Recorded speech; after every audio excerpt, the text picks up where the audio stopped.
Ser podcast.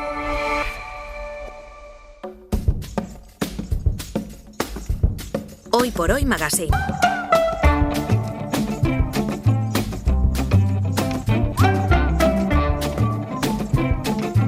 Ser podcast.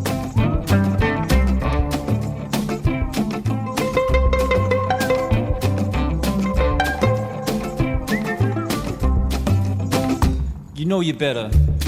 Eduardo Barba, buenos días. Buenos días, Ángels. Mira, tengo la perspectiva que tienen todos los oyentes que nos siguen a través del streaming o que ven después las imágenes de esta sección. Tengo la perspectiva, porque claro, yo habitualmente estoy en el lado en el que tú estás y no soy consciente. Oye, parece que estés en medio de una selva. Sí, además con este fondo tan maravilloso que nos preparó Pedro, pues ya está el conjunto hecho. Estás ahí con todas las plantas que lucen maravillosamente bien. Mira, ahí está el machete de Marcos ya ejecutando algunas de las plantas, pero tiene el estudio un aspecto maravilloso. Qué bien, Ángeles, me alegra que lo aprecies. Mira, recuerdo que hace un par de semanas, porque la semana pasada no tuvimos sección por el apagón, pero hace un par de semanas comentabas cómo las flores del castaño de Indias avisaban a los insectos polinizadores de cuando sus flores estaban recién abiertas y tenían mucho néctar, y de cuando las flores ya eran viejas y no tenían néctar, es decir, avisaban a los insectos en el momento en que podían acercarse a ellas. Y me gustó mucho, y quiero seguir por ahí, quiero seguir tirando de ese hilo, me gustó mucho ver esa comunicación entre la planta y los insectos. Bueno, Ángels, es que es fascinante ver cómo las plantas se comunican continuamente con los animales. De hecho, muchas plantas dependen de los animales para hacer muchos de sus procesos vitales, ¿no? Y bueno, esos animales también somos nosotros, ¿no? Nosotros somos los seres humanos que también pues producimos que estas plantas se propaguen por todo el mundo. Es algo que hemos olvidado, Ángels, pero yo estoy seguro que cualquiera de las personas que nos estén escuchando, si les decimos, oye, una manzana, ¿sabemos cuándo está madura o cuándo no lo está? Desde luego que sí, ¿no? Cuando vemos su color... El color nos indica la madurez. Exactamente. Más allá del tacto también, pero el color nos indica la madurez. Exacto. O el sonido, ¿no? Esa gente, a mí siempre me ha hecho gracia esa gente cuando vas al supermercado y le empieza a dar golpecitos a los melones como si fueran darbucas o tambores. Bueno, pues... ahí es donde estamos viendo que para nosotros esas señales, pues en este caso visuales, funcionan también, ¿no? Son esas manzanas que veríamos en un manzano, si vemos una verde y una roja, sabemos que esa roja ya tiene un punto de madurez, tendrá más azúcares y será más rica a nuestro paladar. Es una señal que las plantas emiten y que nosotros es un lenguaje que interiorizamos desde niños, ¿no? Pero hay muchos casos de esta comunicación entre las plantas y los animales, Ángels. Si tú pones ahora mismo en internet cariota palmera, vas a ver que tenemos ahí, esta cariota es una palmera que se la suele llamar palmera de cola de pescado. Hay muchas especies, como por ejemplo la cariota aurens o cariota mitis. Bueno, pues estas palmeras, que son del Asia tropical, tienen unas enormes hojas compuestas, que a su vez están compuestas, valga la redundancia, por pequeñas hojuelas, pequeñas hojitas. Bueno, pues lo curioso es que estas hojuelas tienen pues una forma como de cola de pescado y por eso reciben ese nombre popular. Pero vamos al caso de la comunicación con los animales. Lo que tenemos aquí es que cada uno de estos foliolos o pequeñas hojas que tiene la palmera terminan de una forma abrupta y discontinua, casi como si alguien se hubiera dedicado a romper, a cortarla. Exactamente, una a una esas hojas, esas pequeñas hojitas, y se hubiera quedado como si estuvieran incluso mordidas. Eso es precisamente lo que la planta quiere transmitir. Cualquier herbívoro que pasara por allí vería esas hojas que están pues como recortadas, adentelladas, como roídas sería la palabra perfecta, y ese animal herbívoro pensaría, uy, aquí ha venido otro animal, ha empezado a comertearla, a mordisquearla, pero no la ha terminado de comer. Uy, esto es que no debe de estar buena.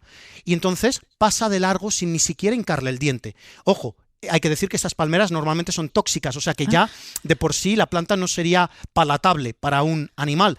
Entonces, bueno, pero con esa señal visual ya estaría recibiendo esa información. Claro, la planta le está diciendo a los animales que se van a comer sus hojas, cuidado, que te puedes morir, que soy mala. Exactamente, con ese recorte tan discontinuo de las hojas ya le está diciendo al animal, pasa de largo, pasa de mí, que yo no soy buena para ti. Pero esta comunicación en este caso es para que los animales se vayan, es decir, para que no las muerdan ni se acerquen, pero esta comunicación también sirve para atraer. Bueno, y es normalmente uno de los factores más interesantes que encontramos en las plantas, ¿no? Y esto ocurre, por ejemplo, con muchas orquídeas. Sabemos que las orquídeas son de la familia Orchidaceae, es esta enorme familia vegetal que ha pues colonizado el planeta entero, porque tenemos orquídeas también, por ejemplo, aquí en la península ibérica. En España hay muchas orquídeas maravillosas que este año, con estas lluvias tan maravillosas que estamos teniendo, pues están saliendo con mucha más fuerza. Son pequeñas orquídeas, y estas orquídeas, hay muchas de ellas que imitan incluso, fíjate, Ángels, a las hormonas sexuales femeninas de ciertos insectos. Es decir, la misma flor está produciendo esa feromona para atraer normalmente a los machos de abejas, de avispillas, y así, con ese engaño, la abeja macho va a llegar a esa flor pensando que es una hembra, va a intentar copular con ella incluso, y no va a conseguir más que se va a llevar pegada el polen, las polinias de esa orquídea, y la va a propagar su carga genética de flor en flor. Así que vemos que ahí, por ejemplo, es un engaño de libro, absolutamente.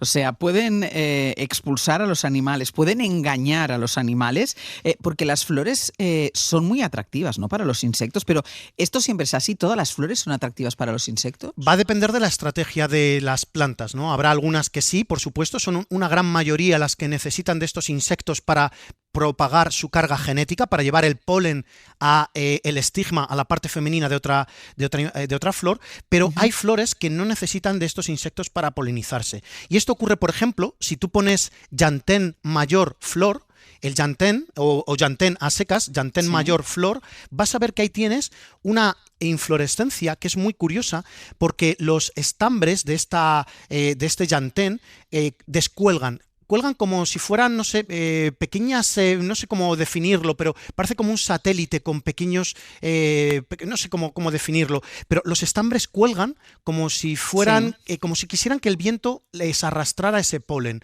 Entonces esos estambres son muy visibles, se alejan de la planta, de la inflorescencia, y de esa manera es el aire el que va a llevar el polen hacia la parte femenina.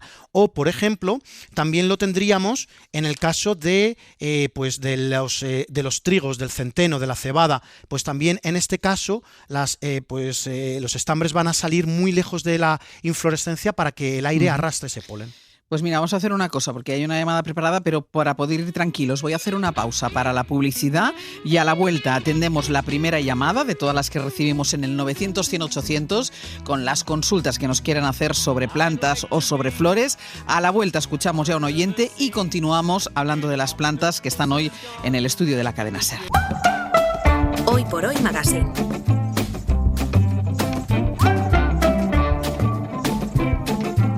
SER Podcast.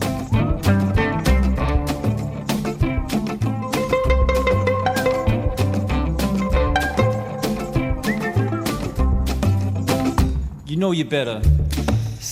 Seguimos en el jardín de Eduardo Barba. Hoy estamos hablando, y ahora seguiremos con ello, de las conversaciones que mantienen las plantas y los animales, las flores y los animales. Pero primero, decía Eduardo que teníamos una llamada pendiente de todas las que recibimos al 900-100-800. Es Ana, desde Alicante. Ana, buenos días. Hola, buenos días, Ángel, sí, Eduardo. ¿Qué tal, Ana? Cuéntanos. Gracias por atender mi llamada, gracias, al final lo he conseguido. Venga, pues cuéntanos qué problema tienes. Bueno, problema, mire, mi madre siempre tuvo claveles, siempre tuvimos claveles en casa, clavellineras, y creo que se determina así, no estoy muy segura, pero bueno, siempre tuvimos claveles y olían tan bien que ese olor me quedó, bueno, en la mente, creo que lo tengo puesto, y nunca volví a encontrar claveles que oliesen así, de esa manera, ¿no? Y ahora hace poco una amiga de mi cuñada le di unos claveles que olían, bueno, era toda la casa. Yo me quedé enamorada de ese olor, de volver a recuperarlo. Le pedí esquejes si tenía, y la señora muy amablemente me dio 3 o 4 que planté y que tuve la gran suerte de que siguieran adelante. Sí.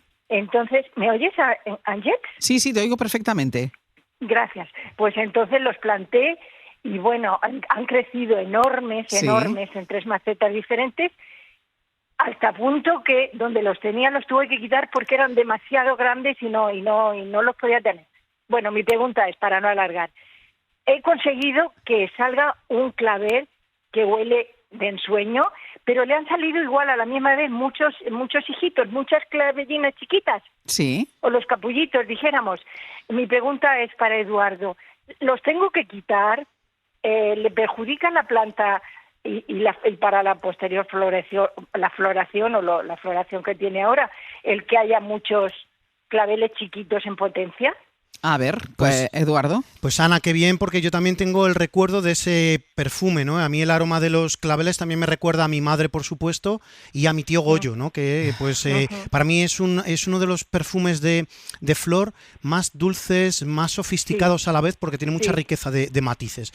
Pues no tendrías que hacer nada, y me ha dado mucha alegría primero que tengas 3 plantas, porque eso diversifica también la posibilidad de que puedas cultivar unas y otras en un sitio diferente, y así de esa manera ver dónde se adaptan mejor esos claveles. Los claveles son muy productores de flores, y ellos mismos van relevando a la flor vieja con otras nuevas que van en una oleada que empieza ahora principalmente en la primavera y se alarga hasta entrado el verano. Hay algunos claveles incluso que prolongan más la temporada de floración incluso. Así que, Ana, yo te digo, déjalos, que la planta sabe lo que hace, y eso sí, vete dándoles un abonado ligero, suave, como siempre pues os decimos desde aquí, para que esa planta no deje de producir esa floración. Pero tú deja absolutamente todos los capullitos y deja todos los retoños de nuevas plántulas. Porque que saque al pie. Esos capullitos, Eduardo, se irán abriendo. Se irán abriendo, es como una sucesión, ¿no? Cuando empieza, hay muchas flores, hay muchas plantas que empiezan a producir flores pues en un abril-mayo, y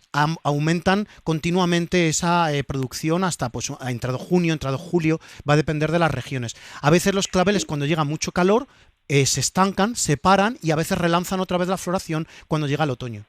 Vale, Mi pues pregunta sería, dime. Eduardo, perdón, entonces ni los esquejes que tiene, es que solamente una rama, dijéramos, donde está ese clavel que ha florecido y donde están saliéndose en esa misma rama todos los demás. ¿No será demasiado para porque es una sola rama? Es solo una rama. Bueno, claro. Mira, si está fuerte, yo lo que te digo es, deja ahora las floraciones, y cuando termine de florecer, descabézala, córtala pues 5 o 10 centímetros, y el clavel lo normal que va a hacer va a ser retoñar desde la base. Va a producir nuevas yemas más pegadas a la tierra, y va a hacer que gane frondosidad.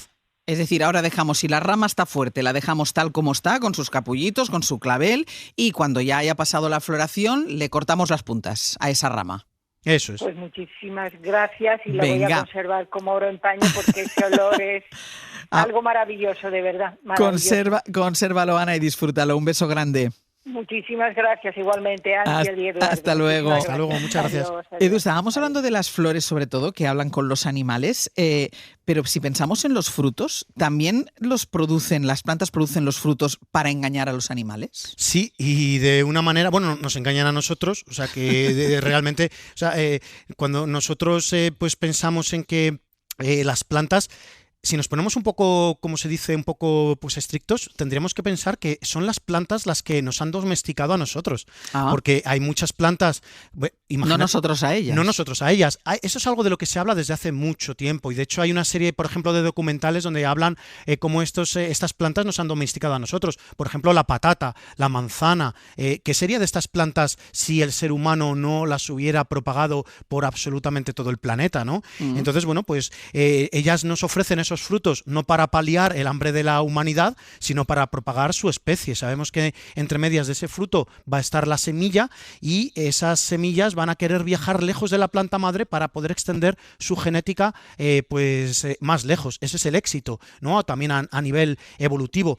Estas plantas que muchas veces pues quieren que su fruto sea comestible y que sea comido, suelen tener muchas veces las semillas muy duras y muy resistentes. ¿A qué? Pues a los jugos gástricos de los animales, ¿no? Tenemos que pensar, por ejemplo, en una pequeña frutita que se la comiera un pájaro. Ese pájaro va a ser capaz de, pues luego, soltar esa semilla por la puerta de atrás, muy lejos de la planta madre, y bueno, pues esa semilla no habrá sufrido absolutamente nada.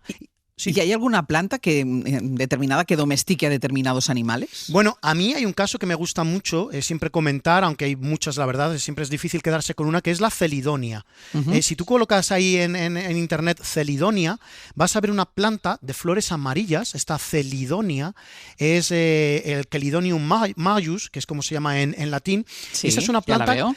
que domestica directamente a ¿quiénes? A las hormigas. Es una planta de la familia de las amapolas y tiene una relación con las hormigas de lo más especial. Fíjate, Ángels. Bueno, primero hay que decir que la planta es bastante bella, es muy bella. De hecho, es una planta que a mí me gustaría introducir en la zona de sombras de aquí de la terraza de la radio. Celidonia, quédense con este nombre. Exacto, la celidonia. Ahora mismo este año, con tantas lluvias, está por todos lados. Crece muy habitualmente al pie de los muros y en los propios muros. Pero vamos al tema de la celidonia y cómo domestica las hormigas. Cada una de sus semillas tiene adherida un apéndice que es un apéndice carnoso, muy rico.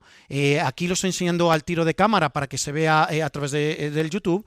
Bueno, que es un apéndice que está adherido a la propia semilla y es muy rico en lípidos, es decir, en grasas, por decirlo de una manera sencilla, y en almidón. El nombre técnico es eleosoma. Bueno, pues este eleosoma, este apéndice carnoso y rico y nutritivo, vuelve absolutamente locas a las hormigas, que recolectan estas semillas y se las llevan directamente al hormiguero, donde sirve de alimento para sus propias larvas. Bueno, pues las larvas, después de comerse el eleosoma, lo que hacen las hormigas es que desechan esa semilla en otras cámaras del hormiguero, que, bueno, pues pueden allí mismo germinar. A veces también llevan esas semillas fuera del hormiguero. Lo que ha conseguido así la planta madre es que la semilla haya viajado lejos de donde ella crecía. Y o sea, así utilizan a la hormiga de transporte. Eso es, una transportista e incluso una jardinera, porque la propia hormiga, fíjate, funciona como una jardinera pues muy hacendada, muy laboriosa, ¿no? Así es una cosa increíble, ¿no? De hecho, se ha llegado a contabilizar que hay semillas que llegan a viajar hasta 80 metros lejos, aparte de la planta madre, lo cual es una maravilla. Pero te dejo un último dato, Ángels. Hay científicos que dicen que las hormigas llevan las semillas a la cámara de las larvas porque esas semillas lo que hacen es imitar el olor de sus propias larvas. ¿Cómo te quedas? Pues me quedo que pienso que la celidonia es una planta listísima. Sí, es increíble, claro. ¿Verdad? Es como imagínate. Imitar el aroma, el olor de las larvas. De las larvas, pero además eso, utilizar a las hormigas, que además todo el mundo sabe que les encanta transportar cosas para arriba y para abajo, utilizar a las hormigas de transporte. Pensando también en plantas carnívoras, esas también quieren atraer a los animales, también quieren que los animales las visiten, pero en este caso para matarlos, ¿no? Para matar a los insectos que van a ellas. Sí, y ahí estamos viendo un caso pues que nosotros podríamos tener en la misma terraza, ¿no? Sí. Porque efectivamente las plantas carnívoras, por supuesto que necesitan de esos animales para comérselos, literalmente, y obtener nutrientes como nitrógeno y matar ese modo de vida, ¿no? Es curioso que una planta pueda comerse a un animal, normalmente siempre suele ser al revés. Bueno, pero es que también tenemos el efecto contrario, que también estas plantas carnívoras van a querer atraer a los insectos para polinizar sus flores. De hecho, el otro día estaba con Sebe en la terraza viendo las Venus atrapamoscas, que son pues estas plantas carnívoras que todos los oyentes habrán visto alguna vez en los centros de jardinería, en las floristerías. Bueno, con esas hojas que se han transformado en unas pequeñas bocas con bordes dientecitos en el borde, unos dientecitos muy finos. Sí. Bueno, pues esas plantas, esas Venus atrapamoscas que vimos Sebe y yo el otro día, estaban iniciando la floración. Pero lo curioso es que, claro, nosotros pensamos, pero bueno, ¿aquí qué insecto se va a acercar sin caer en la trampa de esas bocas dentadas? Bueno, pues lo que hace la Venus atrapamoscas es que genera una flor que se aleja y sobrevuela muy alta las bocas de sus trampas, esas trampas mortales, y de esa manera los insectos polinizadores pueden venir a polinizar esa flor de una manera segura. Está alejada esa flor. Es decir, tienen un tallo muy largo las flores. Exactamente, tienen un tallo, una vara floral muy larga, y así pues esa abejilla que vaya allí a libar pues se va a ver libre de esa trampa mortal. Mira, vamos a escuchar a Carmen, que nos ha llamado desde Madrid. Carmen, ¿qué tal? Muy buenos días. Hola, buenos días. Cuéntanos, buenos días, Carmen. Ángels.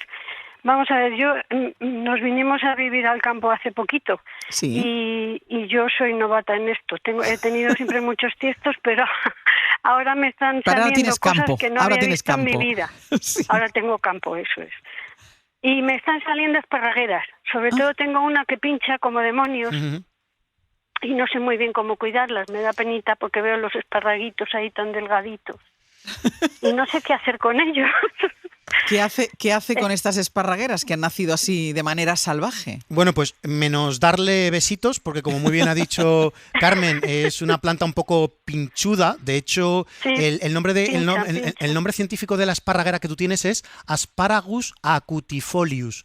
Eso de acutifolius significa pues hoja pinchuda directamente o afilada, ¿no? Entonces, bueno, pues estás viendo una hoja que realmente, bueno, habría que hablar en otro apartado de lo que son realmente esas aparentemente hojas de las esparragueras. ¿Sí? Pero lo único que tú tienes que hacer como la de los pinos.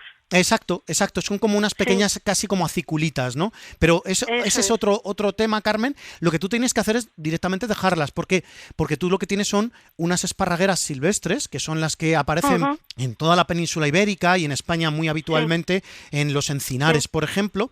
Y es una planta que está perfectamente adaptada a su entorno. Es decir, tú no tienes ni que abonarla, tú no tienes ni que regarla.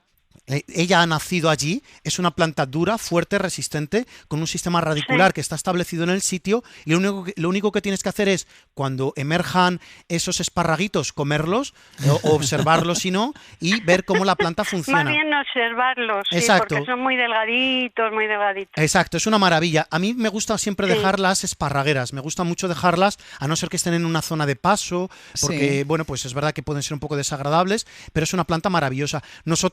Una de las plantas que suelo meter aquí muchas veces en el estudio, Carmen, es una esparraguera, pero una prima sudafricana. La tienes ahí delante, te estoy viendo. Exactamente, está hoy aquí al pie de la mesa del estudio, porque a mí las esparragueras me gustan mucho, me parecen muy estéticas, tienen una morfología, una manera preciosa de ser. Yo la tengo al lado de la entrada, de la acera de entrada, y no la quiero cortar. Nada, no la cortes. La verdad es que no. No la cortes. Y si no, la puedes guiar. ¿Tengo que sujetar o la guío? O la puedes guiar porque es una planta que a veces funciona como una planta semitrepadora. Entonces se puede engarzar a otros vegetales más grandes que ella. Pero no la toques, a no ser que os impida el paso a casa, que entonces sí que tendrías ya que sacar el machete para poder entrar en casa, pero mientras no os impida el paso a casa, deja la esparraguera ahí tal como está.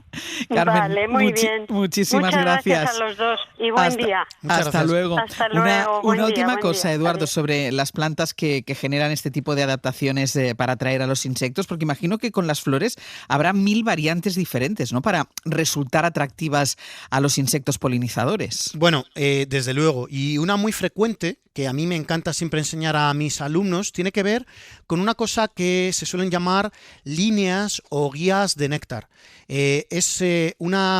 Normalmente sabemos que los insectos tienen una visión diferente, ¿no?, a la nuestra, ¿no? Y muchos de ellos tienen potenciada una visión que es más sensible a los rayos ultravioleta. Bueno, pues resulta que muchos de ellos pues están totalmente compinchados con las flores, o mejor dicho, las flores ayudan a que estos insectos localicen mejor donde tienen el néctar. ¿De qué manera?